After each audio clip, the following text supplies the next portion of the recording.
ओम नमो भगवते वासुदेवाय। सभी भक्तों को जय श्री राधे कृष्ण। रासलीला का रहस्य। कितने आश्चर्य की बात है कि जो भारत भूमि ब्रह्म विद्या का स्रोत और वेदांत आदि शास्त्रों की आदि प्रकाशिका है, जहाँ व्यास और पतंजलि जैसे अध्यात्मवादी महात्मा सूर्य बनकर ऐसे चमके कि उनकी किरणों की दीप्ति से अंधकार युक्त हृदय पटल भी जगमगा उठे, जहाँ की गीता कर्म करते हुए भी फलबद्ध न होने का महत्वपूर्ण उपदेश दे रही है, वहीं के कुछ भारतीय नामधारी लोग आज विदेशी वातावरण से प्रभावित होकर महाराज श्री कृष्ण की रासलीला को भी विवादग्रस्त समझने लगे हैं। इस लीला के किसी विशिष्ट रूप में मानने या न मानने से कोई घनिष्ठ संबंध नहीं है। ध्यान तो इस ओर केवल इस कारण आकृष्ट होना चाहिए कि यदि इस प्रकार के आध्यात्मिक महत्वपूर्ण चमत्कारों को केवल बाह्य दृष्टि के आधार पर प्राचीन रूढ़िवाद या असंभव कहकर ठुकरा दिया जाए तो सारा अध्यात्मवाद और अनासक्ति योग ही समाप्त हो जाता है। और प्रत्यक्षकृत निश्चित सिद्धांत है कि बिना आध्यात्मिक आश्रय या अद्वैत अनुसारिणी समता के समाज में पारस्परिक पूर्ण और अखंडित सहानुभूति नहीं पैदा हो सकती, और बिना इस अकृत्रिम सहानुभूति के किसी भी नैतिक शैली का अवलंबन संसार यात्रा के लिए कल्याणप्रद नहीं हो सकता। अतः न केवल अध्यात्मवादी की रक्षा अपितु संसार यात्रा को सुखप्रद बनाने के लिए नैतिक दृष्टि से भी इस विषय पर ध्यान देने की अत्यंत आवश्यकता है, और केवल कहने मात्र ही नहीं अपितु प्रत्येक प्रेम और भक्ति मार्गी तत्वान्वेषक कर्तव्य है कि वह उक्त लीला की आध्यात्मिकता स्फुट करने का प्रयत्न करें। अतः हिंदुस्तान के प्रसिद्ध अध्यात्मवाद या सूफी मत के प्रेमी और नीति धुरंधरों की सेवा में भी निम्नस्थ विचार वाली का अर्पण करना अयोग्य न होगा।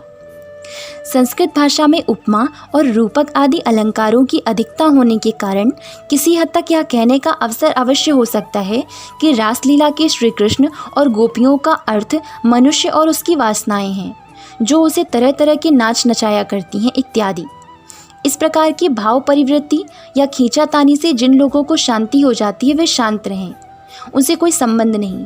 परंतु यह प्रकरण विरोधी व्याख्या उस जन समुदाय के लिए पर्याप्त नहीं है जो अंतर्निलीन भाव अन्वेषी और मार्मिक वस्तु का अभिलाषी है, और जो व्यास जी के सीधे साधे शब्दों से हटना नहीं चाहता और न इसी को मानने के लिए तैयार है कि व्यास भगवान काल्पनिक कथाओं के रूप में अपना उपदेश किया करते थे, तथा जिनकी धारणा है कि इस लीला में यदि मनुष्य के लिए कोई महत्वपूर्ण विशेष उपदेश अंतर्निहित नहीं है तो यह चीज़ श्री कृष्ण जैसे योगीराज के साथ संबद्ध ही कैसे हो गई।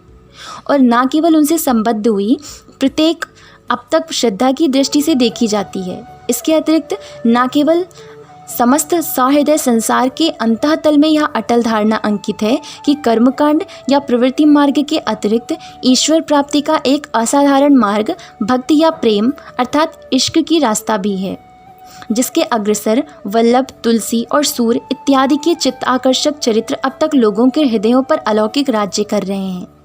अतः हजरत मिश्री मजहर जानजाना साहिब के निम्नलिखित सिद्धांतानुसार मुस्लिम जनता के सामने भी स्वतंत्रता पूर्वक उन्हीं के शब्दों में कहा जा सकता है कि समस्त मार्गों के जानकार होने पर भी कृष्ण जी की अपनी प्रधान पद्धति मंदिर और मस्जिद से अलग केवल प्रेम पद्धति ही थी।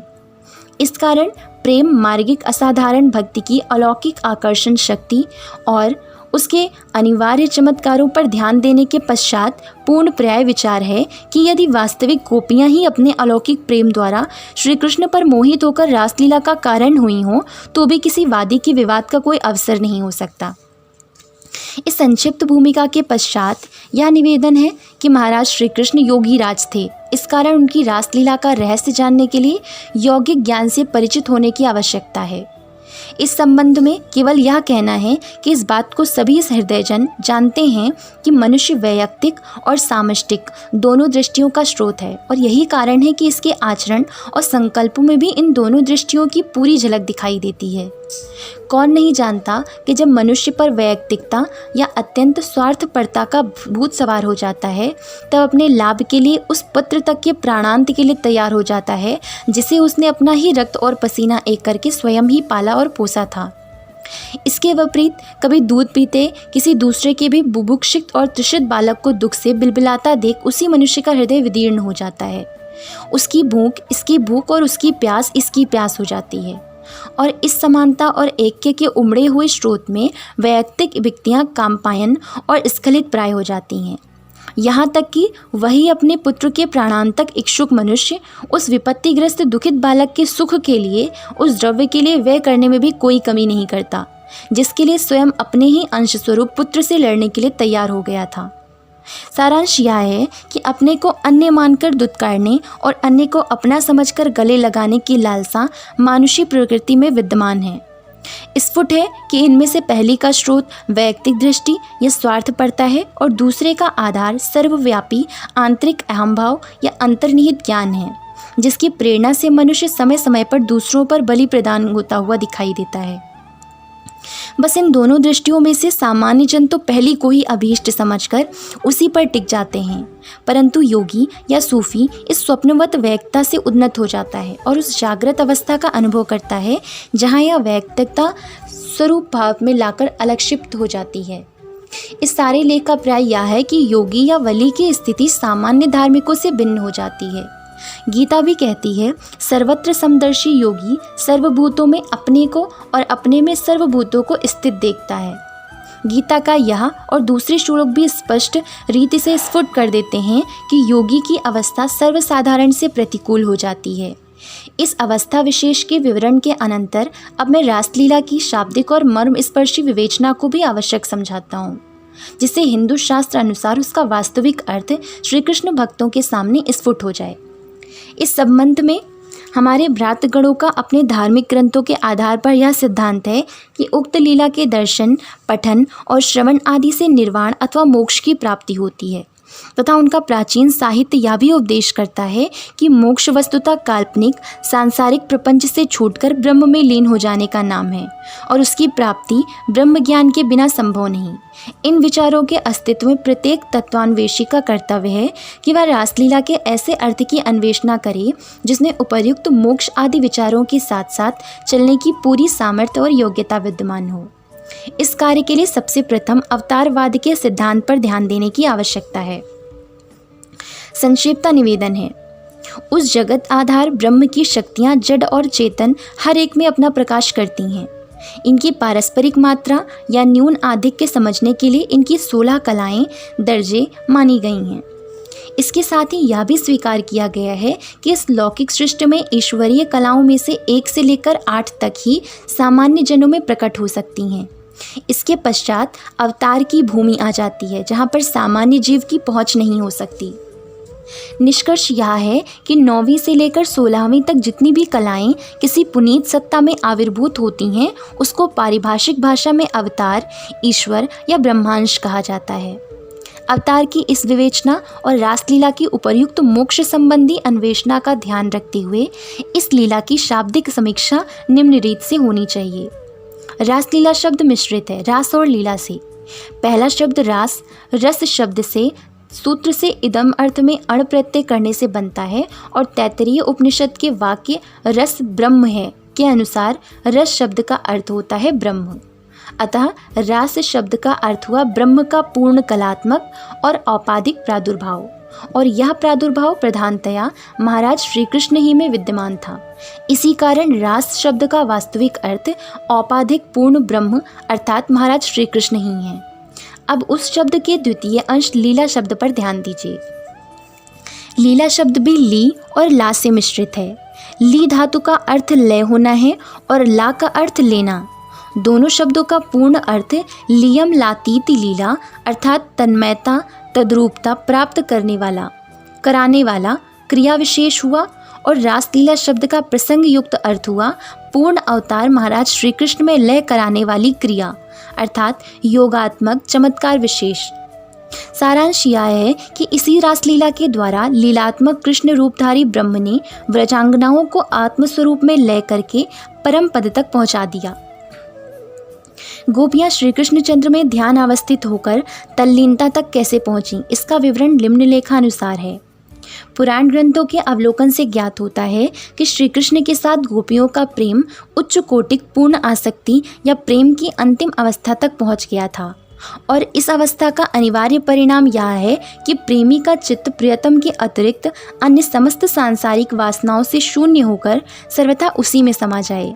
क्योंकि पूर्ण आसक्ति का अभिप्राय ही यह है कि प्रेमी के चित्त में अपने अभीष्ट की प्राप्ति के लिए पूर्ण अभिलाषा अर्थात आकांक्षा उत्पन्न हो जाए, और आकांक्षा उस समय तक पूर्ण नहीं की जा सकती जब तक कि चित्त पूर्ण रूप से एकाग्र होकर अपनी संपूर्ण ध्यान शक्ति केवल एक ही ध्येय में न लगा दे। और जब तक चित्त का पूर्ण ध्यान एक ही ध्येय में लग गया, तब फिर उसमें उस प्रियतम के अतिरिक्त और किसी पदार्थ का स्थान ही कहाँ रह गया। अतः यह नितांत सत्य है कि पूर्ण अनुराग में प्रेमी का चित्त प्रियतम के अतिरिक्त समस्त सांसारिक वृत्तियों से सर्वथा शून्य हो जाता है। महामना भवभूति भी मालती के विरह में माधव की अवस्था को चित्रित करते हुए तन्मयता का दृश्य प्रदर्शित करते हैं। मैं उस मालती को इधर उधर आगे पीछे भीतर बाहर और चारों ओर देख रहा हूँ। उस अवस्था में जबकि विकसित मुग्ध स्वर्ण कमल के सदृश उसके आनंद में स्थित आंखें मेरी आसक्तिवश मुझे देखने के लिए तिरछी हो गई थीं।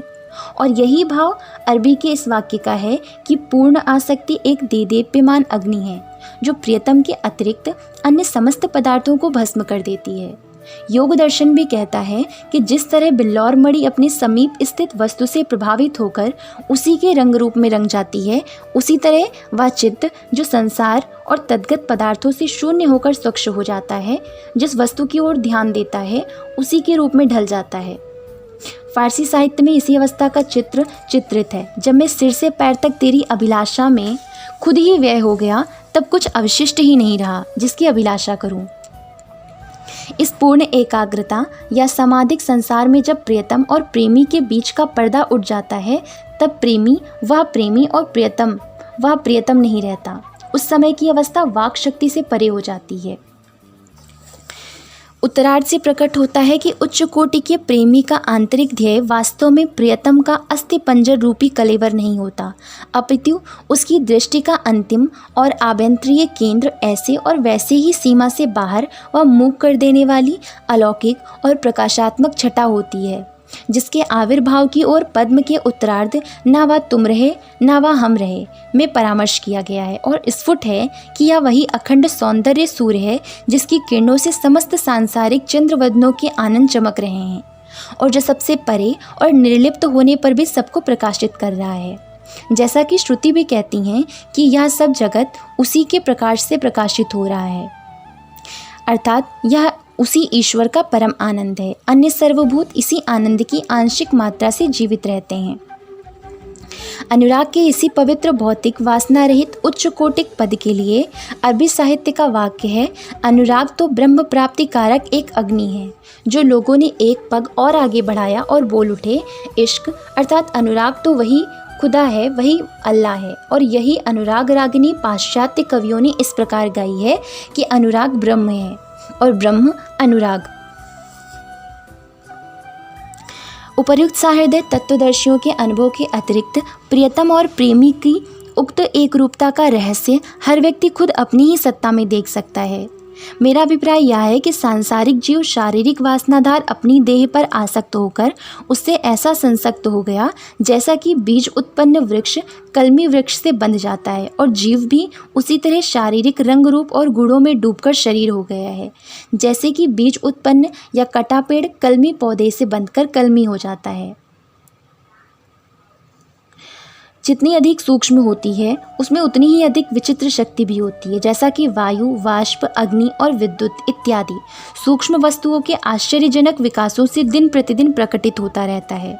अतः सबसे अधिक और अत्यंत सूक्ष्म अर्थात अभौतिक जीवात्मा में शक्ति भी आत्यंतिकी ही होनी चाहिए। फिर क्या कारण कि किसी एक भी जीवधारी व्यक्ति में उस आत्यंतिकी शक्ति के दर्शन नहीं होते? इस महत्वपूर्ण प्रश्न का उत्तर उस समय तक नहीं हो सकता जब तक कि देह और जीव की प्रेमात्मक पूर्ण एकता स्वीकार न कर ली जाए।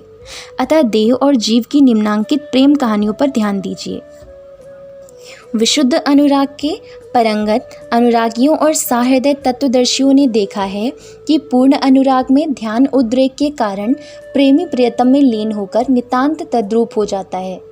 न केवल उसमें प्रियतम के गुण ही आ जाते हैं, अपितु दोनों के बीच से भेद उत्पादक कल्पित पर्दा उठ जाता है और अवस्था विशेष में उनकी आकृति तक एक सी दिखाई देने लगती है। इस विषय में शास्त्रीय प्रमाण अन्वेषिजन गर्ग संहिता लिखित यह रहस्यमयी घटना पढ़ सकते हैं कि गर्भदूत तो पिए राधिका जी और छाले पड़े महाराज श्री कृष्ण के चरणों में।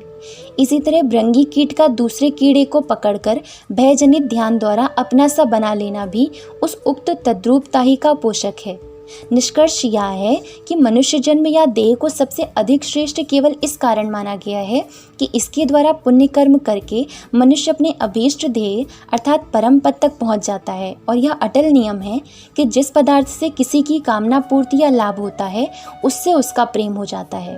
अतः अपनी पद उन्नति का अभिलाषी जीव शरीर का प्रेमी बन गया है, कारण कि उसी के द्वारा कर्म करके वह उन्नत हो सकता था। बस उसका यह प्रेम पूर्ण अनुराग के उस दर्जे पर पहुंच गया जहां प्रेमी और प्रियतम दो नहीं रहते। यही कारण है कि चोट तो लगती है शरीर को और व्यथित होकर प्राण हाय हाय करता है। ठीक उसी तरह की गर्म दूध तो राधिका जी पीती हैं और छाले श्री कृष्ण जी को पड़ते हैं। फज्द तो खोली गई मजनू के और खून निकला कलेवर लैला से, यह इसलिए कि दोनों के मध्य में भेदभाव उठ गया था। इसके विपरीत यदि देह और जीव में उपर्युक्त प्रेमात्मक एकता ना मानी जाए तो फिर शरीर के दुख से जीव का हाय हाय करना तो एक और शरीर का संबंध ही असंभव हो जाएगा, क्योंकि शरीर साकार, जीव निराकार, शरीर जड़ और जीव चेतना आदि विरोधी गुणों से विशिष्ट है। भला कभी विरोधी पदार्थ भी बिना स्वार्थ परस्पर दृढ़ संसक्त होकर एक हो सकते हैं, जैसे कि देह और जीव। अतः स्पष्ट हो गया कि दैहिक प्रेम उद्रेक में जीव उसी तरह स्वागुण विरक्त होकर देह हो गया है, जैसे कि कलमी पौधे से बनकर कटा पेड़ भी कलमी हो जाता है। पूर्ण अनुराग में हर प्रेमी अपने प्रिय में लीन होकर ईश्वर प्राप्ति या परम पद तक पहुंच जाता है। गोपियों और श्री कृष्ण के प्रेम संबंध में यह निवेदन है कि यह तो सब जानते हैं कि गोपियों का श्री कृष्ण से प्रेम था, पर प्रश्न यह है कि वे श्री कृष्ण को क्या देखती थीं। इसका उत्तर स्वयं उन्हीं के श्रीमुख से श्रवण कीजिए। श्रीमद् भागवत महापुराण में श्लोक में है कि यह निश्चित है कि आप यशोदा के ही पुत्र नहीं हैं, प्रत्युत आप तो समस्त जीवों में अंतरात्मा के साक्षी देखने वाले हैं। गोपियों के इस वाक्य से सिद्ध होता है कि वे श्री कृष्ण को वही सर्वव्यापी परमात्मा या वास्तविक सत्ता समझती थीं, जिसकी व्याख्या से गीता के अध्याय परिपूर्ण हो रहे हैं। यहाँ यह प्रश्न अवश्य हो सकता है कि जब गोपियाँ असीम और अपरिमित निराकार ज्योति से परिचित हो चुकी थीं, तब फिर कृष्ण कलेवर की खोज में जंगलों की खाक छानने का क्या प्रयोजन था। उसका उत्तर यह है कि श्री कृष्ण की सामष्टिक और अपरिमित आत्मसत्ता से आंख लड़ते ही उनकी आंखों में कुछ ऐसी सामष्टिक और व्यापक अभेदता समा गई कि वे साकार में निराकार और निराकार में साकार का तमाशा देखने लगी थीं। इसके अतिरिक्त व्यापक और निराकारात्मक खिड़की खुल जाने पर भी इस संसार में प्रायः शारीरिकता का ही अधिकार रहता है, कारण कि स्थिरता मूलक निरंतर अर्थात लगातार दर्शन शरीर का ही हो सकता है। और यही कारण है कि प्रायः निर्गुण अभिलाषियों ने भी निराकारता पर पूरा काबू न पाकर इस दृश्यमान शरीर को ही तत्वता का ज्ञान बतलाया है। जैसा कि किसी प्रेम मार्गी महात्मा को किसी सौंदर्य में आनंद के दर्शन में निमग्न देखकर किसी स्थूलदर्शी कर्मकांडी ने प्रश्न किया कि यह क्या है। उत्तर मिला कि भुवन भास्कर का बिंब देख रहा हूँ, परंतु पानी की थाली में। अब किंचन मात्र इस ओर भी ध्यान देने की आवश्यकता है कि गोपियों का उक्त प्रेम कोई सामान्य नहीं था, प्रत्युत उनके अंतःतल में योग के पवित्र और उच्चतम नियम स्वयं अपना कार्य संपादन कर रहे थे। चित्त में आने वाली वृत्तियों अर्थात ख्यालों के रोकने को योग दर्शन में योग कहा गया है, और इन वृत्तियों को रोकने की दो युक्तियां बताई गई हैं। प्रथम, सांसारिक पदार्थों की सतत स्थिरता और अवास्तविकता देखकर उनसे चित्त का विरक्त और विपरीत हो जाना। द्वितीय, जिस प्रेरणा ने इन पदार्थों से चित्त को उदासीन कर दिया है, उससे दृढ़ संपर्क कारक साधनों का निरंतर प्रयोग करना अर्थात ध्येय के ध्यान में मग्न हो जाने का अभ्यास। उक्त साधनों में से महाराज पतंजलि ने अभीष्ट पदार्थ के ध्यान और सांसारिक वासनाओं से विरक्त किसी पूर्ण आत्मा के चित्त से संपर्क का भी वर्णन किया है, जिसे तीव्र संवेग अर्थात योग की धुन होती है। उसको योग में शीघ्र सफलता होती है एवं एकाग्रता अर्थात एक ही ख्याल में निमग्नता को बीमारी, सुस्ती और अधीरता इत्यादि योग विरोधी पदार्थों का प्रतिबंधक सिद्ध किया गया है। द्वितीय वस्तु अर्थात अभीष्ट पदार्थ के ध्यान का अभ्यास तो इस संबंध में पूर्ण प्रेमी के लिए कुछ कहने की आवश्यकता ही नहीं है, कारण कि प्रेमी से अधिक प्रियतम के ध्यान में कौन मग्न हो सकता है। अब रहा अभीष्ट पदार्थ का ध्यान और पूर्ण आत्मा वीतराग विषयक से गाढ़कर संबंध, तो इन दोनों साधनों की पूर्ति तो गोपियों ने श्री कृष्ण के ध्यान द्वारा ही कर ली थी, क्योंकि श्री कृष्ण गोपियों के अभीष्ट ध्येय भी थे और योगेश्वर होने के कारण पूर्ण वैराग्य की मूर्ति भी। अब अविष्ट रही तल्लीनता या निमग्नता, सो वह अनुरागी से बढ़कर और किसी में हो ही नहीं सकती, और गोपियों का केवल श्री कृष्ण के ही ध्यान में प्रधानतया मग्न रहना योग विघ्नों की निवृत्ति के लिए भी पर्याप्त था। अर्थात चित्त रखने वाली गोपियाँ, इस गोपी गीत से स्पष्टतया यह भी विदित हो जाता है कि गोपियों ने श्री कृष्ण में चित्त लगाकर धारणा नामक योग के दर्जे को भी प्राप्त कर लिया था। कारण कि असु शब्द का अर्थ चित्त भी है, और चित्त को किसी स्थान या वस्तु में रखना अर्थात बांध देना ही धारणा है, और यही धारणा उन्नत होकर ध्यान और ध्यान से उच्च होकर समाधि हो जाती है। फिर क्या कारण है कि सांसारिक वासनाओं से उदासीन गोपियाँ इस प्रेम योग की पूर्ति करने पर भी श्री कृष्ण में लीन होकर परम पद तक ना पहुँचे। यह है गोपियों की तात्विक धर्मपरायणता, निष्कपट प्रेम और उनकी ब्रह्मलीनता की व्याख्या, और यही मूल है उस अनुरागात्मक चमत्कार का जिसको दुनिया आज तक रासलीला के नाम से याद करती है। ओम नमो भगवते वासुदेवाय। जय Shri Radhe Krishna. Like and subscribe the Kanha's Introvert Yogini and stay tuned for the next videos. Jai Shri Radhe Krishna.